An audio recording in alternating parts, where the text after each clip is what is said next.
top spin, and finger has gone out. The night in Sharjah was heavy with tension.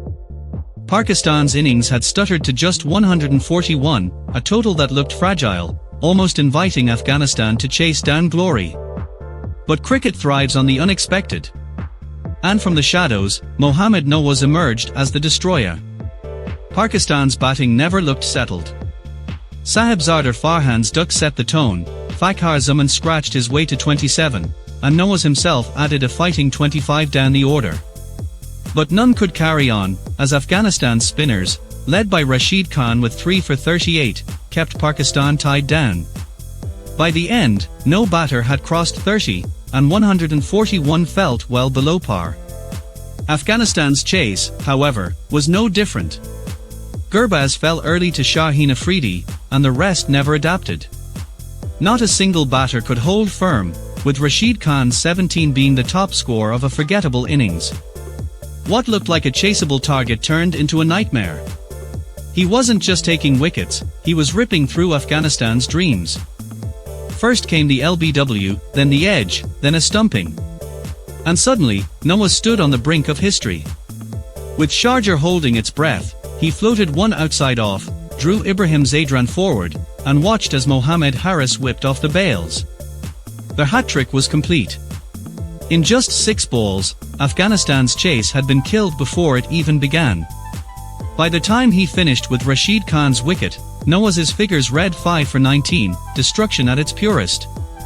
It wasn't Nawaz alone, though. The spin web around Afghanistan was suffocating.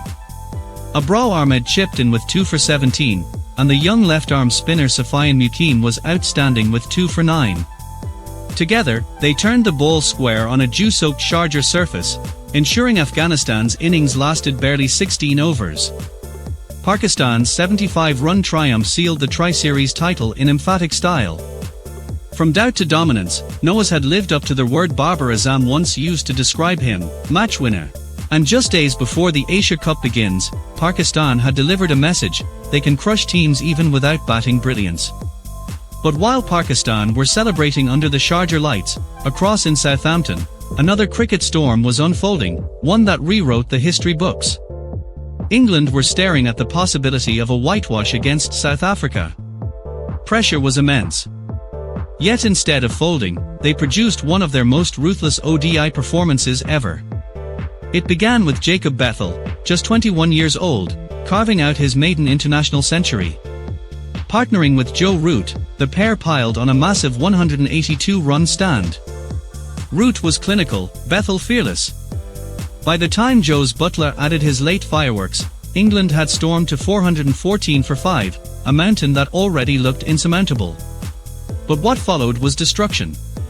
Jofra Archer, returning with fire in his eyes, tore through South Africa's top order in a searing spell. For wickets in 7 overs, edges flying, stumps rattling. South Africa never recovered. They crumbled for just 72, their second lowest ODI total, giving England a record 342-run win, the heaviest defeat in men's ODI history. 2 nights. 2 continents. 2 very different stories, but one reminder.